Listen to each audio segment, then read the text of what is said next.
మీ వాక్యాన్ని ప్రతిష్ఠ చేసుకునే వారుగా ఉండాలని, మరి ఈ సంఘం ద్వారా ప్రతిరోజు ఏదో ఒక తరగతి ద్వారా తండ్రి మీ మాటలు మాకు వినిపిస్తున్నారు. అందుని బట్టి మీకు వందనములు. నిజంగా తండ్రి, మీరు చూపించేటటువంటి ప్రేమకు సర్వదా కృతజ్ఞులమై ఉన్నాం తండ్రి.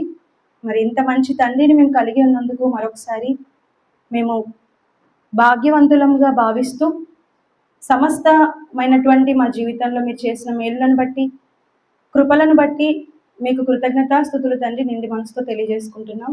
మరి కొద్ది నిమిషంలో మా సహోదరులైనటువంటి వారితో తండ్రి మీ యొక్క వాక్యాన్ని పంచుకోవాలని నేను నిలబడి ఉంటుండగా, మీ యొక్క బలము చేత, మీ యొక్క వాక్యం చేత నన్ను నడిపించండి తండ్రి.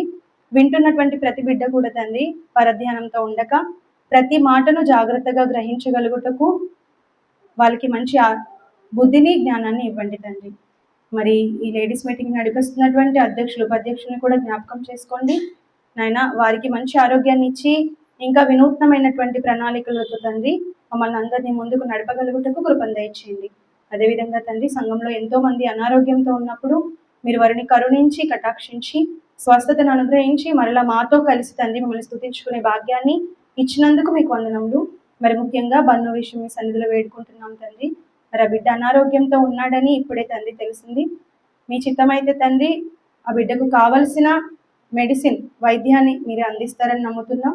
మరొకసారి తండ్రి తరగతి అంతటినీ మీ చేతులకు అప్పగించుకుంటూ, ముఖ్యంగా మా ఆత్మీయ తండ్రిని జ్ఞాపకం చేసుకొని మంచి ఆరోగ్యాన్ని ఇస్తారని నమ్ముతూ, ప్రభువైన యేసుక్రీస్తు వారి శ్రేష్టమైన నామంలో ఈ ప్రార్థన అడిగి వేడుకుంటున్నాము కన్న తండ్రి, ఆమేన్.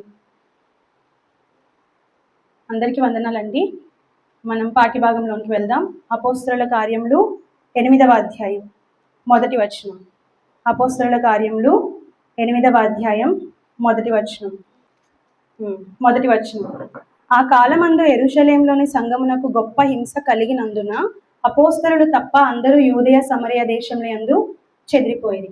మళ్ళీ కొద్దిగా మనం వెనక్కి వెళ్ళి ఈ మాటలు కూడా మనం ధ్యానించితే కంటిన్యూషన్ బాగుంటుందని మరలా 1వ వచనం ధరణి గారు చెప్పినప్పటికీ మరలా నేను వెనక్కి తీసుకెళ్ళానండి. ఒకసారి గమనించండి. ఆ కాలమందు అంటున్నారు. ఏ కాలం గురించి చెప్తున్నారు? పైన ఒక సంఘటన జరిగింది. ఏంట సంఘటన? ఇప్పుడే తేజ గారు మిమ్మల్ని అడిగారు. స్టెఫెను గారిని రాళ్ళతో కొట్టి చంపేశారు. ఇంతకీ ఈయన చావు మనకి ఎలా కనబడుతుంది అని అంటే, నిజంగా చెప్పాలంటే యేసుక్రీస్తు వారిని పోలినటువంటిదిగా, అవునా, క్రీస్తు మరణాన్ని తలపించే మరణంలా కనబడుతుంది ఇది మనకి.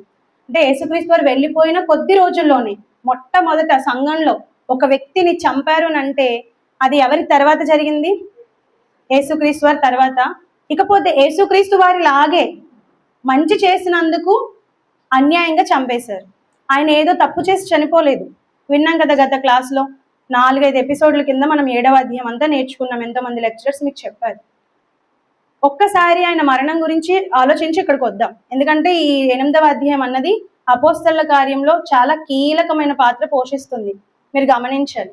ఎందుకంటే మనం ఎంతసేపు ఆత్మీయ పాఠాలు నేర్చుకుంటాం బైబిల్ నుండి, బాగుంది. కానీ ఆత్మీయ పాఠంతో పాటు దేవుడు మనకి ఇంకొన్ని కూడా నేర్పిస్తాడు. బైబిల్ అంటే ఏమని చెప్తారు శేషాల తాతయ్య గారు? సకల శాస్త్రాలు అధిగమించింది, మేళవించి కాదు, అధిగమించింది అని అంటే ఏదైనా సరే తలదన్ని అంత గొప్ప జ్ఞానం బైబిల్లో ఉంది అని. అలాంటప్పుడు స్పిరిచువల్ లెసన్సే కాదు, మనం ఆత్మీయ పాఠాలే కాదు, కానీ ఈ జీవనంలో మనం బ్రతుకుతున్న ఈ భూమి మీద చాలా రకాలైనటువంటి విద్య బైబిల్లో మనకు దొరుకుతుంది. ఈరోజు మీకు బోర్డు కనబడుతుందా? బోర్డులో కొన్ని నేను రాశాను, అది మీకు ఎక్స్ప్లెయిన్ చేస్తాను. దాన్ని ఏమంటామంటే జియోగ్రఫికల్ అంటారు. అంటే భౌగోళికమైనటువంటి సంగతులను కూడా, జాగ్రఫికల్ థింగ్స్ కూడా దేవుడు బైబిల్లో మనకు నేర్పించాడు. కాబట్టి ఈరోజు మనం భౌగోళిక పరమైనవి కూడా చూస్తూ వెళ్ళాలి. ఎందుకంటే అపోస్తలుల కార్యం అనగానే మీ అందరికి స్టార్టింగే అందరం చెప్తూ వచ్చాం. అపోస్తలుల కార్యములు అంటేనే యేసుక్రీస్తు వారి తదనంతరం యేసుక్రీస్తు వారి ఇచ్చినటువంటి బాధ్యతలను శిష్యులు చేతపట్టి సకల ప్రాంతంలోకి వెళుతూ సువార్తను స్ప్రెడ్ చేయడం. అదే కదా ఆయన పెట్టినటువంటి బాధ్యత. ఏంట బాధ్యత? సమస్త జనులకు సువార్తను ప్రకటించాలి అంటే వీళ్ళు ఏ కార్యాలు చేశారు, ఎలా సువార్తను స్ప్రెడ్ చేశారు, మన వరకు ఈరోజు సువార్త ఎలా వచ్చింది అని తెలియాలంటే ఖచ్చితంగా అపోస్తలుల కార్యములు మనకు తెలియాలి. వాళ్ళు చేసిన కార్యాలు ఏంటో. ఆ కార్యాలలో మనకు కనబడేది ఏంటంటే సంచారములు. సంచారం అంటే ఏంటి? తిరగడం కదా. మనకి అపోస్తలులు కావచ్చు, ఇప్పుడు మనం చూస్తున్నటువంటి ఫిలిప్ గారు కావచ్చు, ఇంతకు ముందు గత అధ్యాయంలో చనిపోయినటువంటి స్టెఫెన్ గారు కావచ్చు, వీళ్ళంతా ఏం చేశారంటే ఒక చోట నుండి మరి ఒక చోటికి వెళ్ళి దేవునిని ప్రకటించారు. దానిని ఏమన్నాడు దేవుడు? సంచారము అని అన్నాడు. సంచారం అంటే ఏంటి? దేవుని కొరకు మన సంచారాలు ఉంటాయి పక్కన పెడితే, అపోస్తలులు చేసే సంచారాలు ఏంటి అంటే తమ కొరకు కాదు, దేవుడిచ్చిన ఆజ్ఞను గైకొంటూ వారి కాలి నడకతో కావచ్చు, ఓడలలో కావచ్చు, గుర్రాల మీద కావచ్చు, వాళ్ళు సంచారాలు చేశారు. ఆ సంచారాలు ఎక్కడి నుండి మనకు ప్రారంభమవుతాయి అంటే 8వ అధ్యాయం నుండి ప్రారంభమవుతాయి. ఇక చివరికి వెళ్ళేసరికి ఇప్పుడు స్టెఫెను గారి చావుకు సమ్మతించినటువంటి సౌలు గారు ఉన్నారు చూసారా, పౌలుగా మారక మునుపు. ఆ సౌలు గారు పౌలుగా మారిన తర్వాత ఆయన చేసిన ప్రయాణాలు చాలా గొప్పవి. అందుకే మనం ఒక లెసనే చెప్పుకోవచ్చు, 1 గంట కాదండి, చాలా ఎపిసోడ్లు పడుతుంది. పౌలు గారి ప్రయాణాలు మనకు తెలియాలంటే ఎన్ని ప్రయాణాలు అండి పౌలు గారు చేసినవి? 4. అంటే తిరిగి మరలా వచ్చింది కూడా కదా, అంటే పోన్లే సుమారు 3 కదా ఎక్కువ మంది తీసుకునేది. 3 ప్రయాణాలు అంటే ఆలోచించండి, ఎక్కువ మంది తెలిసింది కాబట్టి చెప్తున్నాను. 3 ప్రయాణాలు అంటే ఆ ప్రయాణాల్లో ఎన్ని ఊర్లు తిరగాలి, ఎన్ని దేశాలు దాటాలి, ఎన్ని సముద్రాలు దాటాలి, అవునా? ఆయన చాలా ప్రయాణాలు చేశారు. ఈ చేస్తున్నప్పుడు ఈ 3 ప్రయాణాల్లో ఎన్నో ప్రాంతాలు తిరిగినటువంటి వ్యక్తిగా మనకు పౌలు గారు కనబడుతున్నారు. అయితే దేవుడు ప్రతి ప్రాంతం పేరు నొక్కి చెప్పాడు. మనం అపోస్తలుల కార్యంలో చూస్తే, మీకు రూతక్క గారు ఒకసారి లెసన్ చెప్తున్నారు మీకు అపోస్తలుల కార్యంలో. అపోస్తలుల కార్యం అనేది హబ్ లాంటిది అని చెప్పారు, గుర్తుందా? అటు పాత నిబంధనకి ఇటు క్రొత్త నిబంధనలో సువార్తలకైనా పత్రికలకైనా ఏది మనకు అర్థం అవ్వాలి అని అన్నా ఖచ్చితంగా మనకి ఏం తెలియాలి? అపోస్తలుల కార్యంలో తెలియాలి. అపోస్తలుల కార్యంలో రాకపోతే, అపోస్తలుల కార్యంలో ఏం జరిగిందో చరిత్ర మనకు తెలియకపోతే, ఎవరు ఎక్కడికి వెళ్ళి సువార్తను చేరవేశారు అన్న విషయాలు మనకు తెలియకపోతే గనక బైబిల్ ఏం మనకు అర్థం కాదు. కొరింథీ పత్రిక వెళ్ళాం అనుకోండి, కొరింథీలు ఎవరు అనుకుంటాం, అంటే కొరింథీకి వాక్యం ఎలా వెళ్ళింది, ప్రకటన ఎలా జరిగింది, తెస్సలోనికకి ఎలా వెళ్ళింది, ఇవన్నీ మనకు తెలియాలనంటే పౌలు గారి ప్రయాణాలు తెలియాలి. పౌలు గారి ప్రయాణం మనకు తెలియాలంటే అసలు పౌలు గారు ఎప్పుడు వచ్చారో మనకు తెలియాలి కదా. ఆ పౌలు గారు ఎలా వచ్చారనంటే అపోస్తలుల కార్యం చదవాలి. అర్థమవుతుందండి అందరికీ? కాబట్టి ప్రతి మాటను జాగ్రత్తగా ఆలోచిస్తూ చదవండి. 4 పాయింట్లుగా డివైడ్ చేసి 8వ అధ్యాయాన్ని మీకు చెప్తాను. స్టెఫెన్ గారి దగ్గరికి వస్తే, స్టెఫెన్ గారు చనిపోయారు. ఎందు నిమిత్తం ఆయన్ని చంపేశారు? యేసుక్రీస్తు వారిని గొప్ప చేస్తున్నాడని, యేసుక్రీస్తు వారు దేవుని కుమారుడని, యేసుక్రీస్తు వారు ఆయన కుడిపార్శ్వన నిలబడి ఉన్నాడని, ఆయన వరకు రావడానికి ఎంత చరిత్రను దేవుడు జరిగిస్తూ వచ్చాడో ఈ చరిత్ర అంతా చెప్పేసరికి అక్కడున్న యూదులు మత్సరంతో నిండుకొని మా పితరులందరినీ పక్కన పెట్టి యేసుప్రభు ఎవరో నిన్నగాక మొన్న వచ్చిన ఈ వ్యక్తిని మీరు గొప్ప చేస్తున్నారు ఏంటని చెప్పి ఈర్ష్యతో పండ్లు కోరికి మత్సరంతో నిండుకొని చంపేశారు. అంటే తొలి సంఘంలో, ప్రారంభ శతాబ్దంలో తొలి సంఘంలో మొట్టమొదట యేసుక్రీస్తు వారి మరణం తర్వాత దేవుని కొరకు హతసాక్షిగా చంపబడిన వారు ఎవరన్నమాట? ఇప్పుడు స్టెఫెన్ గారు. ఇకపోతే ఇక్కడ ఒక పాయింట్ ఆలోచించండి, స్టెఫెన్ గారిని ఊరేసి చంపడమో సిలువకు మేకలేసి చంపడమో చేయలేదు, కత్తితో పొడిచో చంపలేదు. ఎలా చంపారు? చదవడానికి చాలా ఈజీగా ఉంది మనకి, కానీ నా మాట చదువుతున్నప్పుడు నా గుండెలో ఒక్కసారి గాయం అనిపించింది. ఎందుకంటే అసలు రాయి దెబ్బ అంటే ఎలా ఉంటుందండి? మనము క్షమించమని యేసు రక్తం మొరపెడుతుందని పాటలో విన్నాం కదా, చూసాం కదా వీడియోస్. కొడతా అంటే రాయి అన్నది కరెక్ట్గా సూటిగా ఇక్కడే తగలాలి, పొట్టకు తగలాలి, మెత్తని మాంసం దగ్గర తగలాలని కొడతారా? ఇష్టం వచ్చినట్టుగా విసిరేస్తారు కదా, చావాలి అని కొడుతున్నారు. రాయి దెబ్బ ఎందుకంటే చచ్చినంత వరకు కొట్టాలి. అక్కడున్న శిక్షలు ఎలాంటివంటే యూదులకి పాత నిబంధనలో కూడా చూస్తే దేవుని ఆజ్ఞ అతిక్రమించారనుకో ఆ స్త్రీ అయినా పురుషునైనా రాళ్లతో చావగొట్టండి అన్నాడు. చావగొట్టండి అంటే చచ్చిపోయినంత వరకు రాయి దెబ్బ తగులుతూనే ఉండాలి. ఒక్కొక్క దెబ్బ పడతా ఉంటే ఎంత నరకం అనుభవించి ఉంటాడు స్టెఫెన్ గారు, ఆలోచించండి. మనము ఈరోజు దేవుని పిల్లలం, విశ్వాసులం అని చెప్పుకుంటున్నాం, కానీ స్టెఫెన్ గారి దగ్గరికి వెళ్తే ఆయన ముందు మన విశ్వాసం కానీ, ఆయన ముందు మన పనితనం కానీ, ఆయన ముందు మన కష్టాలు కానీ ఏవైనా ఎన్నదగినవా అండి? దేవుని కొరకు, అది కూడా ధరణి గారు చెప్పారు కదా, మోకాళ్ళు వేసి చంపుతున్నప్పుడు ఎవరైనా మోకాళ్ళు వేస్తారండి? మొన్న శ్రీదేవి అక్క బైక్ యాక్సిడెంట్లో పడిపోయారు, దెబ్బ తగిలింది. ఎన్ని రోజులు లీవ్ పెట్టారండి అక్క? అంటే కోలుకోవడానికి 4 రోజులు పట్టిందండి. ఒక్క దెబ్బకి, తలకు తగిలిన ఒక్క దెబ్బకి. అలాంటి దెబ్బలు ఎన్ని తగులుంటాయి స్టెఫెన్ గారికి, రాయి దెబ్బలు. అది రాయి అంటే మీకు తెలుసు కదండి, చిన్న మెత్తగా దూది ముద్దలా తగలదు, అది ఒక పేపర్ ఇస్తున్నట్టు ఉండదు. అది రాయితో కొడుతున్నారని అంటే ఎంత విలపించుంటాడు. అంత బాధలో కూడా స్టెఫెన్ గారు దేన్ని వదలలేదంటే పరలోకాన్ని వదలలేదు. ఎందుకంటే ఆయనకు కనబడుతుంది ఎదురుగా దేవుని మహిమ కనబడుతుంది, కానీ ఆయన చెబుతుంది వాస్తవం కాబట్టి అక్కడ ఉన్న వాళ్ళు చంపుతూ ఉన్నా, ఆయన దేనికి జడియకుండా ఎన్ని దెబ్బలు తిన్నా కూడా ఆఖరికి రక్తం అంతా, దెబ్బ తగిలింది అంటే రక్తం కారదు అనుకోకండి, ఖచ్చితంగా రాళ్ళ దెబ్బలు తగులుతున్నప్పుడు ఏమవుతుంది, ఒంట్లోంచి రక్తం అంతా. ఎందుకు చచ్చిపోతారు తెలుసా? మనుషులు రాయితో కొట్టినప్పుడు ఎందుకు చచ్చిపోతారో తెలుసా? తగలరాని చోట తగిలితే చచ్చిపోతారు, అదొకటి. ఇంకొకటి, రక్తం మొత్తం పోయినప్పుడు చచ్చిపోతారండి. రాయి దెబ్బలు తగులుతున్నప్పుడు మనం అప్పుడప్పుడు నడుస్తూ కాలు తన్నేసుకుంటాం, బొటన వేలికి ఏమవుతుంది, గాయమై రక్తం వస్తుంది. ఆ నొప్పి నిజంగా వర్ణనాతీతం కదండి, అందరం ఎదుర్కొన్న వాళ్ళమే ఆ నొప్పులు నాకు తెలిసి.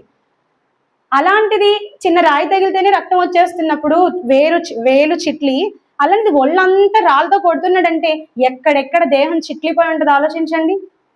చేతులు, కాళ్ళు, ఒక మాటలో చెప్పాలంటే తన దేహం అంతా కూడా తూట్లమయంగా మారిపోయింది. ఎలా అండి, జల్లెడ అంటాం కదా మనం, కొట్టిన చోటంతా కూడా గాయాలైపోయి రక్తం కారిపోయి, అంత బాధలో కూడా ఆయన చివరికి ఏం మొరపెడుతున్నాడు, తండ్రి వీరేమి చేయుచున్నారో వీరు ఎరగరు, వీరిని క్షమించు, ఈ పాపం వారి మీద మోపకు. అదే కదా యేసుప్రభు పలికిన మాట. అది చెప్పి మరలా యేసుప్రభు నా ఆత్మ నీకు అప్పగించుకుంటున్నాను అంటే, అంత నమ్మకమైన వారంగా ఈరోజు మన విశ్వాసాలు, మనము దేవుణ్ణిలో ఉన్నామా? చివరి వరకు అదే చెప్పారు యేసుక్రీస్తు వారు, అంతము వరకు సహించిన వాడెవడో వాడే రక్షింపబడును. ఇప్పుడు స్టెఫెన్ గారు వాక్యం చెప్పారు, రాళ్ళతో కొడుతున్నారు, ఆయన మధ్యలో ఆపా, బాబు ఎందుకు వచ్చింది రాళ్ళ దెబ్బలు, ఒక్క దెబ్బ పడగానే చచ్చిపోతున్నానని చెప్పి వద్దులే సారీ క్షమించండి అక్కడ నుండి వెళ్ళిపోయాడు అనుకోండి, ఆయన రక్షింపబడతాడా? దేవుడున్న లోకాన్ని చేరుకుంటాడా? ఎన్ని శ్రమలు వచ్చినా, ఎంత ఇబ్బంది కలుగుతున్నా, ఎంత నరకయాతన తన దేహంలో పడుతూ ఉన్నా, ప్రతి రాయి దెబ్బకి ఆయన ఎదుర్కొంటూ కూడా దేవుణ్ణి చూస్తున్నాడు, దేవుడిపై విశ్వాసం ఉంది, యేసు ప్రభు చెప్పిన మాటలు యందు నమ్మకం ఉంచాడు. కాబట్టి ఆయన ఎలా బ్రతికాడండి? చచ్చిపోయినా పర్వాలేదు, నా రక్తం అంతా పోయినా పర్వాలేదు, ఈ పాపం మాత్రం వీరి మీద మోపకు తండ్రి, నన్ను మాత్రం నువ్వు చేర్చుకో. 2 పాయింట్లు ఎంత బాగున్నాయండి. వీళ్ళని క్షమించు అంటే వీళ్ళు కూడా రావాలి నా వెనక, కాబట్టి వీళ్ళ మీద పాపం మోపకు. నెక్స్ట్, నన్ను చేర్చుకో, నేను ఎంత బాధ అనుభవిస్తుంది నీ దగ్గర రావడానికి, నన్ను ఎందుకు చేర్చుకో అయ్యా అని యేసు ప్రభుని అడుగుతున్నాడు స్టెఫెన్ గారు. ఓకేనా? అంటే ఇది ఎందుకు ఇప్పుడు మీకు చెప్పానంటే, జరిగిపోయిన అధ్యాయం అయినా కూడా 8వ అధ్యాయంకి వచ్చేసరికి గత క్లాస్లో మనం విన్నాం ఏంటనంటే, కాబట్టి చెదిరిపోయిన వారు సువార్త వాక్యము ప్రకటించుచు, 4వ వచనం, ప్రకటించుచు సంచారము చేసిరి. ఒక్కసారి ఆలోచించండి, మన కళ్ళ ముందే మనం చేసే పని ఒక వ్యక్తి చేశాడని చెప్పి కొట్టారనుకోండి, ఉదాహరణకు చెప్పాలంటే చర్చికి రావట్లేదు, ఎవరైనా సంఘం మానేస్తే ఇక్కడున్న వసంతక్క, తేజ గారు మొత్తం అందరికీ ఆజ్ఞాపించి రాళ్ళు తీసుకొచ్చి రాలేని ఆమెను కొట్టి చంపండి, ఆలోచించండి, నవ్వకండి అని అన్నారే అనుకోండి, ఆ రోజు ఆ క్లాస్లో రాలేని వాళ్ళని మనం అందరం రాళ్ళతో కొట్టి చంపామే అనుకోండి, నెక్స్ట్ వీక్ నుండి రాకుండా వాళ్ళు ఉంటారండి? ఎవరైనా మాట్లాడాలి, ఉంటారా? ఎందుకు రాకుండా ఉండరు? బాబోయ్ లాస్ట్ టైమే చూస్తాం, భయంకరమైనటువంటి చావు, నాకొద్దా బాధ అని వెంటనే వచ్చేస్తాం కదా. అంటే ఎందుకు చెప్తున్నానంటే, ఒక సంఘటన జరిగినప్పుడు అది చెయ్యొద్దు అంటే చేయకూడదు అంతే. స్టెఫెన్ గారిని సువార్త ప్రకటించొద్దని కొట్టి చంపారు, ఆ మాత్రం కూడా భయం లేకుండా మళ్ళా వెంటనే అపోస్తలు ఏం చేస్తున్నారండి, అపోస్తల దగ్గర ఉన్న శిష్యులు ఏం చేస్తున్నారు, అక్కడ వదిలిపెట్టి చంపుకోండి మాకేం పర్వాలేదు, ఇక్కడ కాకపోతే ఇంకా లేదా, ఇంకా ప్రపంచమే లేదా, భూలోకమే లేదా, మనుషులే లేరా అని అక్కడ వాళ్ళని వదిలిపెట్టారు, ఇంకా సంచారం మొదలు పెట్టారటండి. ఇకపోతే 1వ వచనం మళ్ళీ మనం చూస్తే, ఆ కాలమందు యెరూషలేములోని సంఘమునకు గొప్ప హింస కలిగినందున అపోస్తలులు తప్ప అందరూ యూదయ సమరయ దేశముల యందు చెదిరిపోయి, భక్తి గల మనుషులు స్టెఫెనును సమాధి చేసి అతని గూర్చి బహుగా ప్రలాపించిరి. ఎవరు ఏడ్చారటండి? భక్తి గల వాళ్ళే ఏడ్చారు. మరి మిగిలిన వాళ్ళంటే వాళ్ళందరికీ ఎలా ఉంది? అక్కడ ఉన్న యూదులకి కానీ ఆ జన సమూహాలకి కానీ ఎలా ఉంది? పాపం చేశారు, కొట్టి చంపారు, పెద్దవాళ్ళు నిర్ణయాలు తీసుకున్నారంటే అది రైటే. ఇప్పుడు అక్కడ ఉన్న వాళ్ళు కొట్టిన వాళ్ళు ఎవరండి? పెద్దవాళ్ళేనా? 6వ అధ్యాయం మీరు చూస్తే ఆయన ఎక్కడ తేబడ్డాడు? సభ దగ్గర తేబడ్డాడు. మరి సభలో నిర్ణయాలు తీసుకుంటున్నారంటే పెద్ద మనుషులే కదా, పెద్ద తలకాయలే కదా. వాళ్ళు శిక్ష విధించారంటే స్టెఫెన్ గారు ఖచ్చితంగా తప్పు చేశారు అని అందరూ అనుకుంటున్నారు. కానీ నిజానికి స్టెఫెన్ గారు చేసింది మంచని, అది ఎదుటివారి రక్షణ కొరకు ఆయన తాపత్రయపడ్డాడన్న ఈ విషయం తెలిసిన భక్తి కలిగిన అని ఎందుకు చెప్పాడు దేవుడు అక్కడ? అంటే సత్యం తెలిసిన వాళ్ళే ఒక వ్యక్తి దూరం అయితే బాధపడతారు. సత్యం బాగా తెలిసిన వాళ్ళే ఎవరైనా మన సంఘం నుండి బయటికి వెళ్ళిపోతుంటే వాళ్ళ కోసం శ్రద్ధ తీసుకుంటారు. మనం రీసెంట్గా కూడా ఒక మెసేజ్ విన్నాం కదా, జయశల్ తాతయ్య గారు చెప్పారు, మన సంఘంలో ఆరాధనలో, పోయిన ఆదివారం ఆరాధనలో మన సంఘం నుండి ఒకరు వెళ్ళిపోతున్నారంటే వారి బాధ్యత ఎవరి మీద ఉంది? మన మీద కూడా ఉంది కదండి. బయట చర్చిల్లో అయితే పాస్టరే వెళ్ళి విజిటింగ్ చేస్తారు ఎందుకు రావట్లేదని. కానీ మనకు అలా కాదు. ప్రతి సహోదరుడికి ప్రతి సహోదరికి ఏ బాధ్యత ఉంది? రాలేని వాళ్ళందరినీ ఫోన్ చేసైనా దగ్గరకు వెళ్ళైనా పరామర్శించి అడిగి తిరిగి సంఘానికి చేర్చే బాధ్యత ఎవరిదండి? కేవలం కాపరిది మాత్రమేనా? సహోదరులుగా మన అందరిది. ఎందుకంటే మనం అందరినీ ప్రేమించాలి. ఇక్కడ చూడండి, అందరూ బాధపడట్లే స్టెఫెన్ గారు చనిపోయారని, స్టెఫెన్ గారు వెళ్ళిపోయారని. ఎవరు బాధపడుతున్నారు? భక్తి కలిగిన వారు మాత్రమే. అంటే ఇది వాస్తవం, బైబిల్ ఎప్పటికీ తప్పవదు. ఎక్కడైనా ఎవరైనా మన కోసం బాధపడుతున్నారు దేవునికి దూరమైనప్పుడు అని అంటే వాళ్ళు నిజమైన భక్తి గలవాళ్ళు కాదు. ఓకే, చూడండి ఇక్కడ ఏం జరిగింది. భక్తి గల మనుషులు స్టెఫెన్ సమాధి చేసి అతని గురించి బహుగా ప్రలాపించారు. సౌలైతే, ఎవరైనా పౌలు సౌలుగా ఉన్నప్పుడు, ఈయన మాత్రం ఏం చేస్తున్నాడటండి, ఇంటింట జొచ్చి పురుషులను స్త్రీలను ఈడ్చుకొని పోయి చెరసాలలో వేయించి సంఘమును పాడు చేసెను అని ఉందండి. పాడు చేయుచుండెను అంటే జరుగుతూ ఉంది. అది జరుగుతూ ఉండగానే 4వ వచనంలో వీరు మాత్రం వీళ్ళ పని వీళ్ళు చేసుకుంటూ వెళ్తున్నారు. ఇంత ఇబ్బంది పెడుతున్నప్పుడు ఇంటింట వచ్చి స్త్రీ అని చూడకుండా, పిల్లలని చూడకుండా, వృద్ధులని చూడకుండా, పురుషులని చూడకుండా జుట్లు పట్టుకుని ఈడ్చుకొస్తున్నాడు బయటికని అంటే ఇప్పుడు సంచారం చేసే వాళ్ళు ఏమవ్వాలి? భయపడాలా వద్దా? బాబోయ్ అక్కడే శిక్ష తప్పట్లేదు, వాళ్ళని అంత ఘోరంగా హింసిస్తున్నాడు, మేమెందుకు సంచారం చేయడం అని ఇంట్లో కూర్చుని పోవచ్చు కదండి. మనమైతే ఏమంటాం, బయట దాడులు జరుగుతున్నాయి, కొద్ది రోజులు కామ్గా ఉండండి, కొద్ది రోజులు. కానీ ఈ రోజులు కాదు ఆ రోజులు. ఈ రోజు మనం కామ్ అవ్వాలి, కానీ ఆ రోజుల్లో కామ్ అవ్వకూడదు. ఎందుకంటే యేసుక్రీస్తు వారికి ఇచ్చిన బాధ్యత ఏంటి? సర్వ సృష్టికి సువార్తను ప్రకటించండి. ఇంట్లో కూర్చుంటే కుదురుతుందా అండి? ఎంత త్వరగా అయితే అంత త్వరగా వీరు ఏం చేయాలి? వారి దగ్గరకు వచ్చిన పరలోక సంబంధమైన విషయాలను అందరికీ చెబుతూ సంచారం చేయాలి. అంటే వీరు యేసు ప్రభు మాటను గౌరవించారు, సౌలు చంపుతున్నా లెక్క చేయట్లేదు. అంటే పనిలో ఉన్న వాళ్ళు ఎప్పుడూ కూడా ఎదుట మరణం ఉన్నా, ఎదుట మృత్యు ఉన్నా, లేదంటే ఎదుట మరొక బాధ ఉన్నా, ఎదుట ఎంత పెద్ద అవసరాలున్నా దేనిని కేర్ చేయం. ఎప్పుడు? దేవుని పని మీద బాధ్యత ఉన్నప్పుడు. అపోస్తల కార్యం అంటే చదువుకుంటూ వెళ్ళిపోవడం కాదు, అందులో నుండి నీతి పాఠాలు మనం నేర్చుకోవాలి. చూడండి, ఇక్కడ సౌలేమో చంపుతూ పోతూ ఉన్నా కూడా వీళ్ళు ఏం చేస్తున్నారు? శిష్యులందరూ కూడా ప్రకటిస్తూ వెళ్తున్నారని అంటే ఏమాత్రమైనా జడిసారా? అటు స్టెఫెన్ గారు జడియలేదు, చచ్చిపోయిన అతను కళ్ళ ముందు కనబడుతున్నాడు, శవాన్ని సమాధి చేశారు, వెంటనే వీళ్ళు మళ్ళీ బయలుదేరారు. అది ఎక్కడ జరుగుతుంది తెలుసా? మన సంఘంలో జరుగుతుంది. మన సంఘంలో కూడా ఎవరైనా చనిపోయారు అనుకోండి, వాళ్ళ కోసం దీర్ఘకాలంగా కూర్చోం మనం. పొద్దున మరణం అయితే రాత్రి క్లాస్కి వచ్చి కూర్చోవాలి. ఇంట్లో కూర్చొని ప్రలాపం చేస్తాం, విలాపం చేస్తాం అంటే కుదరదు, అవునా కదా? మనమే ఎన్నో సందర్భాలు చూసాం. పొద్దున చచ్చిపోతే సాయంత్రం ఒకవేళ ఆదివారం పడింది అనుకోండి, శనివారం పడింది అనుకోండి, గురువారం పడింది అనుకోండి, అది ముగించుకొని వెంటనే క్లాస్కి వచ్చి కూర్చోవాలి. అంటే చచ్చిపోయే వాళ్ళు పోతారు, మన పని బ్రతికున్న మన పని మనం చేసుకుంటూ పోవద్దా? వాళ్ళలా మనం చావలేదు కదా, ఇంకా దేవుడు మనం సజీవులుగా ఉంచాడు కదా. సో మన పని మనం చేసుకుంటూ పోవాలి. అది వాళ్ళు గమనించి అక్కడున్న శిష్యులు మేము ఇంట్లో కూర్చుంటే కుదరదని సంచారం చేయడం ప్రారంభించారు. 5వ వచనం. అప్పుడు ఫిలిప్పు సమరయ పట్టణము వరకును వెళ్ళి క్రీస్తును వారికి ప్రకటించుచుండెను. చూడండి, ఇప్పటి వరకు మనకి ఎక్కడ కనబడింది సందర్భం అంతా? స్టెఫెన్ గారి మరణం కానీ, అపోస్తలులు కానీ, ఇదంతా ఎక్కడండి? యెరూషలేంలో జరుగుతున్న సంఘటన ఇది. యెరూషలేం నుండి ఇప్పుడు ఫిలిప్పు గారు ఒక కొత్త ప్రాంతానికి వెళ్తున్నాడు. ఏంట ప్రాంతం? సమరయ అనగానే మనకు చాలా నెగిటివ్ థాట్స్ ఉంటాయి. మనకు కాదు, యూదులకి బైబిల్లో మనం చదువుతున్నప్పుడు నెగిటివ్ గా కనబడతారు.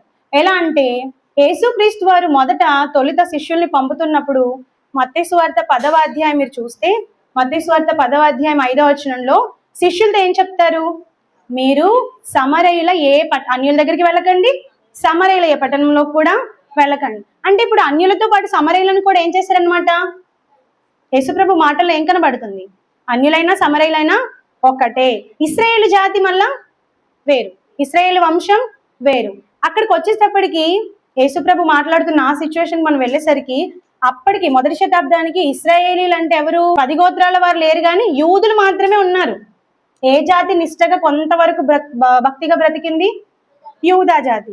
ఇప్పుడు యేసుప్రభుని సిలువ వేసింది కూడా ఎవరు? ఆలోచిస్తున్నారా? యూదులే. 10 గోత్రాల వాళ్ళు ఉన్నారు కదా, ఆ 10 గోత్రాల వారు ఏమైపోయారు? యూదులు చెరకెళ్ళిపోయారు, 10 గోత్రాల వారు చెరకెళ్ళిపోయారు. హిస్టరీకి వెళ్తే చరిత్రలో వెళ్ళిపోయిన యూదులు మాత్రం కొంతలో కొంత నిష్ట కలిగి మరలా దేవాలయాన్ని కట్టుకొని మరలా యెరూషలేం దగ్గరకు వచ్చి వాళ్ళ భక్తి గడుపుతున్నారు. అదే మనం అపోస్తల కార్యం 2వ అధ్యాయం 6వ వచనం 7వ వచనంలో చూస్తాం కదా. 2వ అధ్యాయంలో 5వ వచనమా చూడండి, అపోస్తలుల కార్యములు 2వ అధ్యాయంలో 5వ వచనం. ఆ కాలంలో ఆకాశం క్రింద నుండి ప్రతి జనంలో నుండి వచ్చిన భక్తి గల యూదులు యెరూషలేములో కాపురముండిరి. అంటే ఇశ్రాయేల్ అందరూ చెదిరిపోయారు కానీ యూదులు మాత్రం చెదిరిపోలేదు. మరి ఇశ్రాయేల్ ఏమైపోయారు? ఈ 10 గోత్రాల తెగలు, తక్కువగా ఉన్నటువంటి 2 గోత్రాలు మాత్రం మనకి ఇక్కడ భక్తిగా కొంతలో కొంత కనబడుతున్నా, మిగిలిన 10 గోత్రాల వారు ఏమయ్యారంటే, ఆ 10 గోత్రాల వాళ్ళు వాళ్ళ యొక్క సహోదరులతో వివాహం చేసుకొని వాళ్ళ యొక్క జాతిని అభివృద్ధి చేయకుండా అన్యులతో కలిసి వివాహం చేసుకోవడం వల్ల వాళ్ళంతా కూడా ఏమైపోయారనమాట, సమరయులు అయిపోయారు. చాలా మందికి సమరయులు అంటే ఎవరో తెలీదు, అవునా? సమరయులు అంటే ఎవరు అని అనుకుంటారు. సమరయులు అంటే ఎవరు అంటే అన్యులు, మనలాంటి వాళ్ళు కాదు. ఏదో ఫిలిస్టీలు, గిర్గషీలు, యబుసీలు వాళ్ళు ఉన్నారు కదా, వాళ్ళు కాదు, ఇశ్రాయేలీలే. ఒకప్పుడు ఇశ్రాయేలు జాతిలో ఉన్నవారే, కానీ మెల్లిమెల్లిగా కల్తీ అంటే చూడండి, ఆంగ్లో ఇండియన్ అంటారు. అంటే ఇంగ్లాండ్ నుండి వచ్చిన అతనికి ఇండియాలో ఉన్న ఒక ఆమెకి వివాహం జరిగింది అనుకోండి, వాళ్ళిద్దరు భారతీయులు అవుతారా? ఆంగ్లో ఇండియన్ అంటారు. అలా 2 దేశాలు కలిపింది. వాళ్ళని ఏమంటారంటే అంటే కల్తీ, బ్రీడ్ మారుతుంది కదా. ఇప్పుడు ఇశ్రాయేలు కూడా ఏమైపోయారు అనమాట, 10 గోత్రాలు ఇశ్రాయేలీలు కూడా కంటిన్యూ వాళ్ళ సహోదరుల్ని వివాహం చేసుకోకుండా అన్య జాతులతో 1000 మంది అన్య జాతులతో వాళ్ళు వెళ్ళిపోవడం వలన సమరయులుగా మారారు. అందుకు యూదులు సమరయులని ఇష్టపడేవారు కాదు. అర్థమైందా?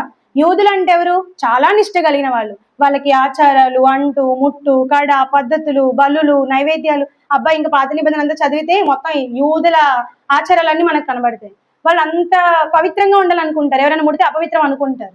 అందుకే పేతురు గారు 10వ అధ్యాయంకి వెళ్తే పేతురు గారు కూడా మాట్లాడుతూ అలాంటి అపవిత్రమైనవి ఎప్పుడు నేను తినలేదని అంటాడు, జీవుల గురించి మాట్లాడుతూ. అంటే జీవిని ముట్టుకున్న అపవిత్రం అవుతారంటే పందిని ముట్టుకున్నా కూడా వాళ్ళు అపవిత్రంగా భావించేవాళ్ళు. అలాంటి వాళ్ళు ఇప్పుడు ఇశ్రాయేలు మొత్తం అన్యులతో కలిసిపోయారు అనుకోండి, అర్థమవుతుందా? ఇశ్రాయేలీలు 10 గోత్రాల వాళ్ళు నిష్టగా ఉండకుండా, దేవుని పూజించుకొని దేవుని సన్నిధిలో ఉండకుండా అన్యులతో వెళ్ళడం, అన్య దేవతలను పూజించడం, విగ్రహారాధన చేయడం, నైవేద్యాలు అర్పించడం, ధూపాలు వేయడం, ఇవన్నీ యూదులు చూసినప్పుడు కొద్దిగా భక్తిగా ఉన్నారు కదా. ఏదో పౌలు గారు లాగా సౌలుగా ఉన్నప్పుడు ఆయన ఏం చేశాడు, ధర్మశాస్త్రం అందు చాలా నిష్ట కలిగిన వాడంట ఆయన. అలా ఉన్న కొందరు యూదులు అప్పటికే ఉన్నారు యేసుక్రీస్తు వారి కాలానికి. అంటే మా ధర్మమే గొప్ప, మా ధర్మశాస్త్రమే గొప్ప, మీరు వినాలి అని అనే వాళ్ళు ఉన్నారు. ఇప్పుడు వాళ్ళు ఏం చేస్తున్నారనమాట, ఇలా చేరిపోయిన వాళ్ళని, చెదిరిపోయిన వాళ్ళని అసహించుకుంటూ ఇక మీకు మాకు ఏ సంబంధం లేదు, మీరు ఇశ్రాయేలే కావచ్చు కానీ అన్యులతో సంబంధం పెట్టుకోవడం వల్ల మీకు మాకు సంబంధం లేదని వాళ్ళని వెలివేశారు. ఈ జాతి నుండి, ఇశ్రాయేలు జాతి నుండి యూదులు ఇశ్రాయేల్ని వెలివేసి వాళ్ళని సమరయులుగా, అంటరాని వారుగా, అన్టచబుల్ అంటే ముట్టుకోలేని మనుషులుగా చూస్తున్నారు. మన దేశంలో కూడా ఒకప్పుడు అది ఉండేది. పాతకాలంలో అదేంటి సనాతన ధర్మం అని చెప్పి అప్పట్లో వాళ్ళు ఏం చేసేవారు తెలుసా, తక్కువ జాతులు దళితులు అని చెప్పి వాళ్ళని మాలలు, మాదిగలు ఏవో అంటారు కదండి, వాళ్ళు ఎవరిని ముట్టుకోకూడదు, పట్టుకోకూడదు అది అని చెప్పి దూరంగా పెట్టుకునేవాళ్ళు. అందుకే ఇప్పుడు చాలా మంది పోరాడుతున్నారు, అప్పుడు కూడా చాలా మంది పోరాడారు, ఇప్పటికీ కూడా జరుగుతుందని చెప్పి చాలా మంది బయటకు వస్తున్నారు కదా. అలా ఇశ్రాయేలీల్ని కూడా యూదులు ఏం చేసేవారమంట ఆ కాలంలో, మేమే గొప్ప సమస్త ప్రజలలో, మాకే దేవుడు, మీకు ఎవరికి అలాంటి దేవుడు లేడు, ధర్మశాస్త్రం లేదు, ఇచ్చిన మీరు కూడా కల్తీ అయిపోయారు కాబట్టి మీతో మాకు సంబంధం లేదని సమరయులను అంటరాని వారిగా చూశారు. అందుకు యేసుక్రీస్తు వారు కూడా శిష్యులకు ఏం చెప్పారంటే, వద్దు, వాళ్ళకి ఇబ్బందిగా ఉంది కాబట్టి స్టార్టింగ్ లో ఇంకా మీరు బాగా నేర్చుకోవాలి కాబట్టి, ఎవరైనా ప్రశ్నలు అడిగితే మీరు సమాధానం చెప్పలేరు కాబట్టి మీరు ఎక్కడికి వెళ్తారు, మొదట ఇశ్రాయేలు దగ్గరికి వెళ్ళండి అని చెప్పాడు. అందుకు ఆనాటి శిష్యులు ఏం చేశారు, అక్కడికే వెళ్ళారు. కానీ ఇప్పుడు సమరయకి ఎందుకు వెళ్తున్నాడు ఫిలిప్పు? ఎవరైనా చెప్తారా? మీ అందరికీ తెలుసు ఆ విషయం. ఒకప్పుడు యేసుక్రీస్తు వారు వద్దన్నప్పుడు మానేశారు కదా, మరలా ఇప్పుడు ఎందుకు ఫిలిప్పు గారు సమరయ ప్రాంతంలోకి వెళ్ళాడు? అపోస్తలుల కార్యములు 1వ అధ్యాయం, అపోస్తలుల కార్యములు 1వ అధ్యాయం 7వ వచనం, 8వ వచనం చూడండి, 8వ వచనం. అపోస్తలుల కార్యములు 1వ అధ్యాయం 8వ వచనం.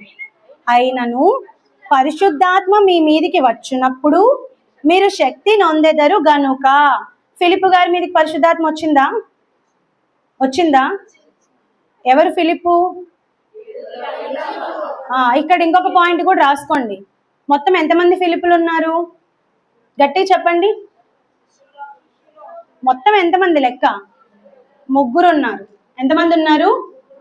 1 అపోస్తలుడైన ఫిలిప్పు, 2 7గురిలో ఏర్పరచబడినటువంటి ఆత్మతోను జ్ఞానాత్మతో నిండినటువంటి ఫిలిప్పు గారు కనబడుతున్నారు.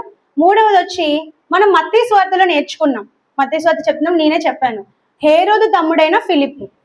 యోహాను గారు ఎవరిని బెదిరించారు? హేరోదుని ఎవరి నిమిత్తం బెదిరించారు కదా? నీ తమ్ముడైన ఫిలిప్పు భార్య అని అన్నాడు.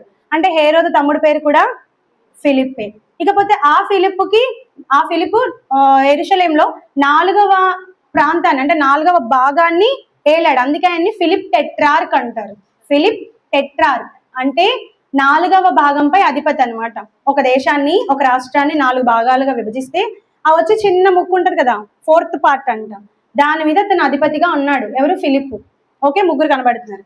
సరే, ఇక్కడికి వద్దాం. ఈ 7గురిలో ఒకడైనటువంటి ఫిలిప్పు మీద ఆత్మ దిగిందా? ఎప్పుడు దిగింది? అపోస్తలులు అందరూ కలిసి 7గురిని ఎన్నుకొని భోజన పరిచర్య కొరకు వారి మీద చేతులు ఉంచినప్పుడు పరిశుద్ధాత్మ దేవుడు వచ్చాడు. మరి వచ్చిన వీరు ఏం చేయాలని యేసుక్రీస్తు వారు ఇక్కడ 1వ అధ్యాయంలో చెప్తున్నారు. ఆయన వెళ్ళిపోతున్నాడు కదా, వెళ్ళిపోయే ముందు చెప్తున్న మాటలు ఇవి. బ్రతికున్నప్పుడేమో వెళ్ళొద్దు అని చెప్పాడు కదా, ఇప్పుడు వెళ్ళిపోతూ చివరికి ఏమని ఆజ్ఞ ఇచ్చాడనంటే 8వ వచనంలో, మీ మీదికి పరిశుద్ధాత్మ వచ్చినాడు, మీరు శక్తిని పొందెదరు గనుక మీరు యెరూషలేములోను యూదయ సమరయ దేశముల అంతటను భూదిగంతముల వరకు. భూదిగంతములు సర్వ సృష్టి కరెక్టే, కానీ అక్కడ ప్రదేశాలు కూడా చెప్తున్నాడు. ఏమేమి చెప్పాడు అక్కడ? యూదయ సమరయ అన్నాడు. మరి గలిలయ వదిలేశాడు యేసుక్రీస్తు వారు? చెప్పండి, గుర్తుందా ఎవరికైనా? గలిలయ ఏంటి? గలిలయ ఎక్కడ? గలిలయ దగ్గర ఏముంది? నజరేతు కనబడుతుంది. గలిలయ సముద్రం, నజరేతు. ఒకసారి బైబిల్ మ్యాప్ అందరూ వెనక్కి తీసి చూడండి. తెలుసుకోవాలండి, మనం ఎప్పుడు వాక్యం అలా వినుకొని వెళ్ళిపోవడమే కాదు, భూభాగాలు కూడా మనం తెలుసుకోవాలి. ఎందుకంటే ఈరోజు మనం కూడా చేయాల్సిన సంచారమే. ఎంత దూరాలు మనం ప్రయాణిస్తున్నాం, ఏ ఊరికి మనం వెళ్తున్నాం, అసలు ఎందుకు దేవుడు బైబిల్లో చివరికి మ్యాప్ మనకి ఇవ్వాలి? అంటే బైబిల్ ముద్రించినప్పుడు ఎందుకు మ్యాప్ పెట్టాలి? మళ్ళీ చెప్తున్నప్పుడు అపోస్తల కార్యములు అంతట్లో ద్వీపాల పేర్లు, ప్రాంతాల పేర్లు, ఊర్ల పేర్లు, నదుల పేర్లు, కొండల పేర్లు ఎందుకు ఇచ్చాడనంటే ఇవేవి కూడా అవాస్తవాలు కాదు. బైబిల్లో రాయబడిన ఏవి కూడా ఏదో కల్పించినవి కాదు. ఖచ్చితంగా ఈ రోజుకి హిస్టారికల్ గా చూసినా, జాగ్రఫికల్ గా చూసినా అవి ఇప్పటికీ కూడా భూమి మీద సజీవ సాక్ష్యాలుగా మనకు కనబడుతున్నాయి కదా. ఓకే, గలిలయ సముద్రం ఇప్పటికీ ఉందా? ప్రపంచ పటంలో ఉంది. గలిలీ అంటారు దాన్ని. ఆ గలిలయ దగ్గర చూడండి, ఎక్కడ అంటే క్రొత్త నిబంధన కాలపు పాలస్తీనా కనబడిందా? అక్కడ చూడండి పైన మధ్యధర సముద్రం, అక్కడ నుండి సీదోను, సారెపతు, తూరు, దాని కిందన పెద్దగా మనకు గలిలయ అని కనబడుతుంది. చూడండి, గలిలయ.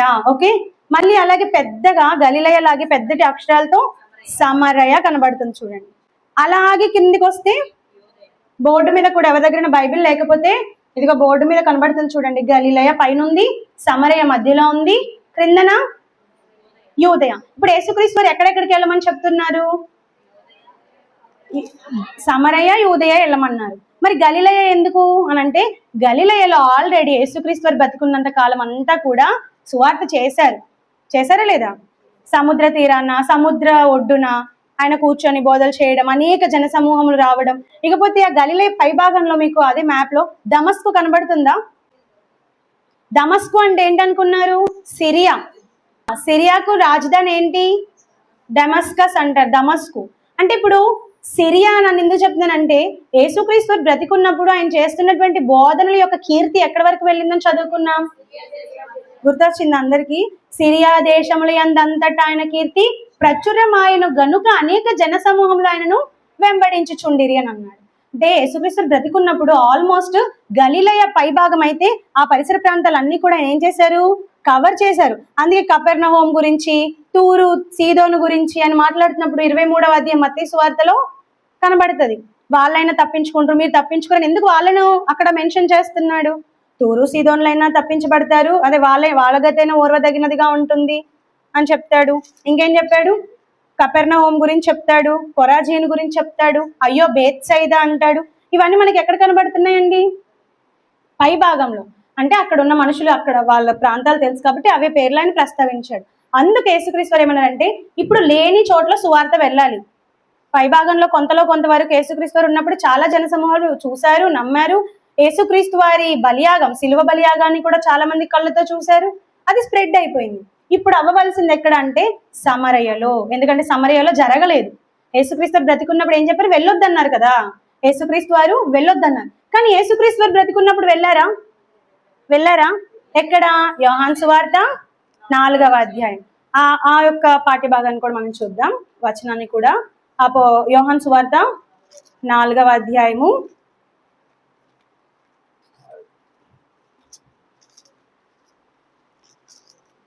యోహాను సువార్త 4వ అధ్యాయం 5వ వచనం చూడండి.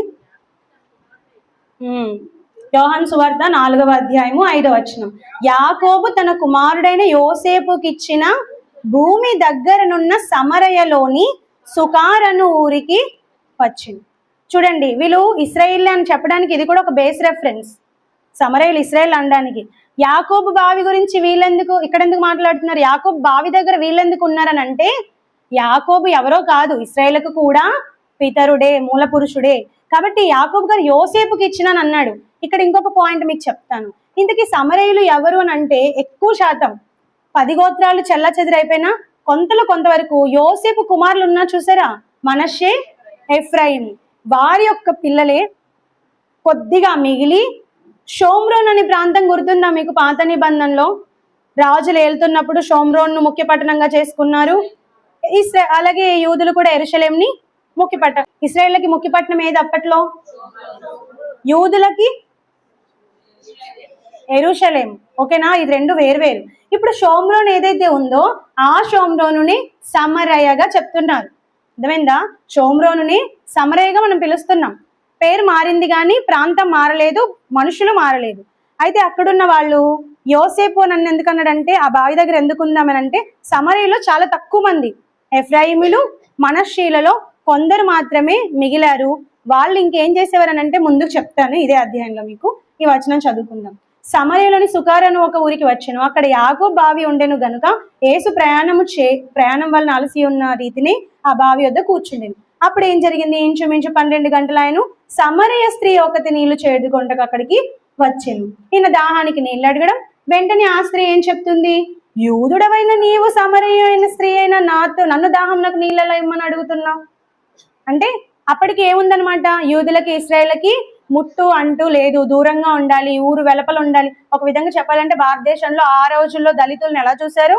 యూదులు ఇశ్రాయేల్ అంటే సమరయులు, చెదిరిపోయిన వారిని అలా చూడడం ప్రారంభించారు. ఈ విషయం తెలిసిన ఆ సమరయ స్త్రీ ఏమంటుంది యేసు ప్రభుతో? నువ్వు యూదుడవు కదా, నన్ను ఎలా నువ్వు అడుగుతున్నావు? అసలు మమ్మల్ని తాకుతారా? మేము ఇచ్చే నీళ్ళు మీరు తాగుతారా అంటే, అప్పుడు యేసుక్రీస్తు వారు ఆమెను నేనే మెస్సియనని చెప్పడం, జీవజలాలను ఇస్తానని చెప్పడం, మొత్తానికి ఆమె మారడం. ఇక ఆయన మాటలో ఒక మాట మనకి ఇక్కడ ఆలోచించాలి. ఏంటనంటే 21వ వచనం చూడండి. అదే యోహాను సువార్త 4వ అధ్యాయం 21వ వచనం. అమ్మా, ఒక కాలం వచ్చుచున్నది, ఆ కాలమందు ఈ పర్వతము మీదనైనను యెరూషలేములోనైనను మీరు మనము అనలేదు. బాగా గమనించండి, యేసుక్రీస్తు వారు ఎవరు? యూదుడు. ఆమె ఎవరు? సమరయుడు. ఇద్దరిని మనము అనలేం కదా, మనము అనలేం. మీరు మేము డివైడ్ అయింది కదా. ఇప్పుడు యేసుప్రభు ఇక్కడ ఒక కాలం వస్తుంది, ఆ కాలంలో మనము పర్వతం మీద ఆరాధించమనట్లేదు, మీరు తండ్రిని పర్వతం మీద ఆరాధించరు అని అంటున్నారు. అంటే బాగా ఆలోచించండి, మీరు అన్నాడంటే అప్పటికే ఈ సమరయులంతా కూడా పర్వతంపై దేవుణ్ణి ఆరాధించడం ప్రారంభించారు. ఎందుకంటే యూదులు యెరూషలేముకి వీళ్ళని రానివ్వట్లేదు. మనకి యెరోబాము గుర్తుకు రావాలి. రెహబాము యెరోబాములు విడిపోయినప్పుడు కూడా చీలికొచ్చినప్పుడు యెరోబాము ఏం చేశాడు? తెలివిగా, అమ్మో ఈ ప్రజలు కనుక 10 గోత్రాల వాళ్ళు, వీళ్ళు కానీ దేవాలయం కోసం అని అటు వెళ్ళిపోయారా, మొత్తం రెహబాము వైపు తిరిగిపోతారు, కాబట్టి వీళ్ళని అటు వెళ్ళనివ్వకూడదని చెప్పి ఏం చేశాడు? అక్కడే బేతేల్లోనే 2 దూడలను పెడతాడు, ఎక్కడికి వెళ్ళకూడదని కదా. అంటే చూడండి, ఆ డివైడ్ ఎక్కడ మనకు కనబడుతుందంటే అక్కడ నుండి. ఇప్పుడు ఇక్కడ కూడా యూదులు ఏం చేశారు? వీళ్ళు రానివ్వట్లేదు, మరి వీళ్ళు ఏం చేయాలి అన్నాడు. యెరోబాము ఏం చేశాడు? అక్కడికి వెళ్ళకూడదంటే ఇక్కడ ఒక దేవాలయం ఉండాలి. అలాగే వీళ్ళు కూడా ఇప్పుడు యెరూషలేముకి వెళ్ళకూడదంటే వీళ్ళకంటూ దేవుణ్ణి ఆరాధించుకునే స్థలం ఒకటి ఉండాలి. అలా ఉండాలని వీళ్ళు ఏం చేశారంటే ఒక పర్వతం మీద దేవుణ్ణి ఆరాధించడం మొదలు పెట్టారు. ఆ పర్వతం పేరు ఏంటో తెలుసా? గెరిజీము. రాసుకోండి అందరూ, గెరిజీము కొండ. అది మనకి ఎక్కడ కనబడుతుంది? మ్యాప్ లో చూడండి ఒకసారి. ఇందాక మనం చూసిన క్రొత్త నిబంధన కాలపు పాలస్తీనా ఉందా? కొత్త నిబంధన కాలపు పాలస్తీనాలో మనకు అది ఎక్కడ కనబడుతుంది తెలుసా అండి? సమరయ అనే దగ్గర కనబడుతుంది. పౌలు గారి ప్రయాణంలో కావచ్చు, పాత నిబంధన దాంట్లో కూడా చూడండి, ఇశ్రాయేలీయుల గోత్రములను తెలుపు పాలస్తీనా పటం ఉందా మీ బైబిల్లో? క్రొత్త నిబంధన కంటే ముందు పటం. ఆ పటం ఒకసారి చూడండి అందరూ. 10 అని ఒక పెద్ద నెంబర్ వచ్చింది చూడండి. 10 అని ఒక నెంబర్ వేసి అక్కడ ఏం కనబడుతుంది? గెరిజీము కొండ. ఎక్కడుంది అది? ఎక్కడుందండి అది? మధ్య భాగంలో ఉంది చూడండి. అదేంటి మధ్య భాగం అంతా కూడా? సమరయ, అవునా? గిల్బోవా, షెకెము. ఈ షెకెం మనకి ఎక్కడ కనబడుతుంది?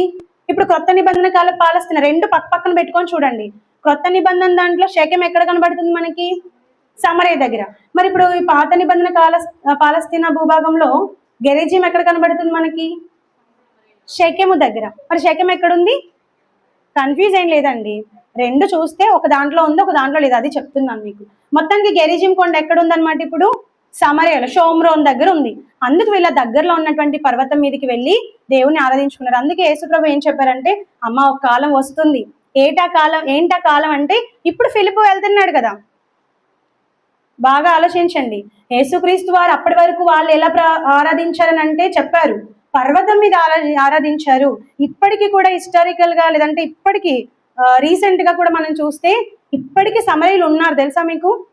వాళ్ళని సెంట్రల్ ప్యాలెస్టైన్స్ అంటారు. ఏమంటారండి వాళ్ళని? మధ్య భాగం పాలస్తీనా మధ్య ప్రాచ్యం మనుషులుగా వాళ్ళని చెప్తారు. సెంట్రల్ ప్యాలెస్టైన్ అంటే పాలస్తీనాలో మధ్య భాగంలో ఉన్నారు కాబట్టి సెంట్రల్ అన్నారు వాళ్ళని. ఇప్పటికీ వాళ్ళు ఉన్నారు. వాళ్ళు ఇప్పటికీ కూడా అదే కొండ మీద, యేసుప్రభు చెప్పినా వద్దమ్మా ఆ కొండ మీద మీరు ఆరాధించారు ఇంకా పర్వతం మీద అని చెప్పినా కూడా యేసుప్రభు నమ్మలేదు కాబట్టి ఇప్పటికీ అదే కొండ మీద ఆరాధన చేస్తున్నారు వాళ్ళు. అర్థమవుతుందండి అందరికీ? అప్పుడు యేసుప్రభు ఏం చెప్పారు? ఒక కాలం వస్తుంది మీరు పర్వతం మీదనైనా దేవుణ్ణి ఆరాధించరు, ఆత్మతో సత్యంతో ఆరాధిస్తారు. మరి ఇప్పుడు వీళ్ళు ఆత్మతో సత్యంతో ఆరాధించాలి అని యేసుప్రభు చెప్పినప్పుడు మరి వాళ్ళ దగ్గరికి వాక్యం వెళ్ళాలా? సత్యం వెళ్ళాలా? పరిశుద్ధాత్మ దేవుడు వెళ్ళాలా?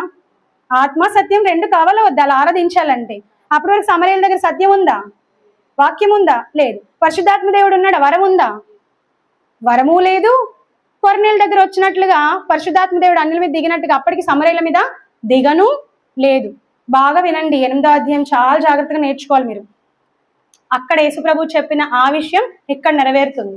అలాగే అక్కడ వద్దన్న యేసుక్రీస్తు వారు అపోస్తలుల కార్యం 1వ అధ్యాయంలో వెళ్ళండి అని చెప్పాడు. కనుక ఫిలిప్పు గారు ఏం చేస్తున్నారు? ఇప్పుడు సమరయులను ముట్టుకోవద్దు అంటుకోవద్దు అని యూదులు అంటున్నా కూడా యేసుప్రభు ఇచ్చిన ఆజ్ఞ ఇది కాబట్టి ఇక వాళ్ళు పర్వతం మీద ఆరాధించకూడదు, దేవుని వైపు ఆత్మతో సత్యంతో ఆరాధించి ఆరాధన వైపు వీళ్ళని తిప్పాలి అని అంటే ఇప్పుడు ఫిలిప్పు గారు వాళ్ళ దగ్గరికి ఏం తీసుకువెళ్ళాలి? సత్యాన్ని తీసుకొని వెళ్ళాలి. అలా తీసుకొని వెళ్తున్నప్పుడు ఏం జరుగుతుందంటే అపోస్తలుల కార్యములు 8వ అధ్యాయం, అపోస్తలుల కార్యములు 8వ అధ్యాయం 6వ వచనం 5. అప్పుడు ఫిలిప్పు సమరయ పట్టణము వరకు వెళ్ళి క్రీస్తును వారికి ప్రకటించుచుండెను. జన సమూహములు విని ఫిలిప్పు చేసిన సూచక క్రియలను చూచినందున అతడు చెప్పిన మాటల యందు ఏక మనస్సుతో లక్ష్యం ఉంచగా అనేకులను పట్టిన అపవిత్రాత్మలు పెద్ద కేకలు వేసి వారిని వదిలిపోయాను. పక్షవాయువు గలవారును కుంటివారును అనేకులను స్వస్థ పొందిరి. అందుకు ఆ పట్టణంలో మిగుల సంతోషం కలిగెను. అంటే అప్పటి వరకు సమరయుల్లో ఏం లేదనమాట? సంతోషం లేదు. అంటరాని వారిగా ముట్టలేని వాళ్ళుగా చూస్తే మనకుంటదా అండి? ఇప్పుడు చర్చిలోనే 60 మంది ఉన్నాం మనం. మనలో ఎవరైనా ఒక్కరిని మనం ముట్టుకోకుండా పక్కకు దూరం పెట్టామనుకోండి, వాళ్ళు ఎంత బాధపడతారండి? బాధపడతారా లేదా? అలాగే ఇంతమంది జనాల్లో యూదులు సమరయుల్ని పక్కన పెట్టేసరికి వాళ్ళంతా కూడా బాధలో ఉన్నారు. ఇంకా మాకు దేవుడు ఏంటి, మా జీవితాలు ఏంటి అన్నట్టుగా. కానీ ఎప్పుడైతే ఫిలిప్పు గారు వెళ్ళి వాళ్ళను కూడా జాలితో కనికరంతో మరి స్వస్థతలు చేస్తూ వాళ్ళ ఇబ్బందులను పరామర్శిస్తూ వాళ్ళకు ఉన్నటువంటి శరీర అవసరాలు తీరుస్తున్నప్పుడు వాళ్ళు కూడా సంతోషపడ్డారట. ఏమనంటే పోన్లే మాకు కూడా రక్షణ వచ్చింది, మమ్మల్ని మా దగ్గరికి ఎవరు రారు అనుకున్నాం, మాకు నిజదేవుడు ఎవరు లేరు అనుకున్నాం, మమ్మల్ని ఎవరు పట్టించుకోరు అనుకున్నాం, కానీ మా దగ్గరకు కూడా ఫిలిప్పు గారు వచ్చారు, స్వస్థతలు చేస్తున్నారు, దేవుణ్ణి చూపించారు అని చెప్పి వాళ్ళు కూడా ఏం చేశారట? 5వ వచనంలో స్వస్థత పొందిరి. అందుకు ఆ పట్టణంలో మిగుల సంతోషం పుట్టెను. అందరూ ఏక మనసుతో లక్ష్యం ఉంచగానే చూడండి, అపోస్తలుల కార్యంలో ఎక్కువ ఏక మనసు ఏకతాత్పర్యం కనబడుతుంది మనకి కదా. ఇప్పుడు వాళ్ళు కూడా ఎలా నమ్మారనమాట? ఒకరు అవునని ఒకరు కాదని కాదు. ఆనాడు సమరయలో ఆ సమరయ స్త్రీ చెప్పినప్పుడు కూడా ఆ ఊర్లో అనేకులు నమ్మారు. అంటే కొంతవరకు సమరయులకి క్రీస్తుని గురించిన మాటలు తెలీదా? తెలుసు. అనేకులు నమ్మారు కదా ఆ రోజు ఆమె చెప్పిన మాటను బట్టి. అంటే సమరయులలో యేసుక్రీస్తు వారు అని అంటే ఏ ఒపీనియన్ ఉంది? గుడ్డా బ్యాడా? మంచి ఒపీనియన్ ఉంది. ఆయన వచ్చాడంటే మనకేదో జరుగుతుంది. ఎవరైనా సరే సహజంగా యేసుక్రీస్తు వారు ఈ శిష్యుల గురించే చెప్పారు, మీరు నా దగ్గరికి ఎందుకు వస్తున్నారంటే తినడానికి, రొట్టెలు తిని తృప్తి పొందడానికే వస్తున్నారని, మేలులు పొందడానికే వస్తున్నారని. అలాగే సమరయులలో కూడా ఏముంటది అనమాట, అబ్బా మా దగ్గర కూడా యేసుప్రభు వస్తే మాకు కూడా మేలులు జరుగుతాయి, అపోస్తలు వచ్చారనుకో వాళ్ళ దగ్గర అద్భుతాలు సూచక్రియలు ఉన్నాయి, మాకు కూడా అవి లభిస్తాయి, ఉంటది కదండి ఆశ. కనుక సమరయులలో యేసుప్రభు మీద బ్యాడ్ ఇంపాక్ట్ లేదు. కాబట్టి ఎప్పుడైతే ఫిలిపు వెళ్ళాడో వెంటనే వాళ్ళు ఫిలిపు మాటలు వినడం, ఫిలిపు చేసిన సూచక్రియలు చూడడం, దాన్ని వెంటనే వాళ్ళు ఏం యాక్సెప్ట్ చేశారు. అదే గెరాసీన్ల దేశం ఉందనుకోండి, వాళ్ళు రాణిస్తారా అసలు లోపలికైనా? ఆ సూచక్రియలు అద్భుతాలు చూసి బాబు ఇతను ఎవరు మాయలు మంత్రాలు చేస్తున్నాడు, మంత్రగాడిలో ఉన్నాడు, వెళ్ళిపో బాబు వెళ్ళిపో అని చెప్పి యేసుప్రభు ఆ రోజు దయ్యాలు వదలగొట్టినందుకు పంపించినట్టు ఫిలిపు గారు కూడా పంపించేవారు. కానీ సమరయలో మంచి ఏమంటారు యేసు ప్రభు మీద మంచి ఒపీనియన్ ఉండడం వల్ల వాళ్ళు ఏం చేశారు, ఫిలిపును ఆదరించారు, వాళ్ళు కూడా వాక్యం విన్నారు. ఎందుకు ఈ వచనాల్ని మీకు చిన్నవైనా సరే వివరించానంటే వివరణ మనకు కావాలి. వీళ్ళు ఎందుకు ఎక్కడి నుండి వచ్చారు, ఎలా వచ్చారు, ఇవన్నీ మనకు తెలియాలి కదండి. ఎవరైనా రేపు పొద్దున్న అడిగారు అనుకోండి సమరయులు ఏంటి, వీళ్ళని ఎందుకు వీళ్ళు పక్కన పెట్టారు, ఈ డౌట్లు మనకు ఉండకూడదు. అంటే ప్రతిదీ back to back, Bible answer to Bible అంటాం కదా, అలా మనం చూసినప్పుడు మనకు అన్ని అర్థమవుతాయి. కానీ ఇక్కడ నుండి చెప్పబడే ప్రతి మాట మన ఈ రోజు పరిచర్యకు, మనం చేసే దేవుని కొరకైన సంచారాలకు చాలా ఉపయోగపడుతుంది. కాబట్టి మనం దేవుని కొరకు ప్రయాణాలు కొనసాగించాలి ఇక ముందని ఎవరైనా నిర్ణయం తీసుకుంటే, సువార్త ప్రకటించాలని మీరు ఎవరైనా అనుకుంటే ఈ శిష్యుల యొక్క ప్రయాణాలన్నీ మీరు గమనించాలి. ఓకేనా? ఇకపోతే ఎంత దూరాలైనా ఎంత భారమైనా వాళ్ళు ఎలాంటి సంచారాలు చేస్తూ దేవుణ్ణి ప్రకటిస్తూ అక్కడ ఉన్న వాళ్ళ అవసరతలు కూడా వాళ్ళు తీరుస్తూ వచ్చారో నెక్స్ట్ అధ్యాయంలో మనం నేర్చుకుందాం. మరి ఇంతవరకు నాకు సమయాన్ని ఇచ్చినందుకు, ఓపికగా విన్న మీ అందరికీ కూడా, అధ్యక్షులకి అలాగే మీకు నా యొక్క కృతజ్ఞతలు వందనాలు తెలియజేసుకుంటూ ముగిస్తున్నాను. అందరికీ వందనాలు.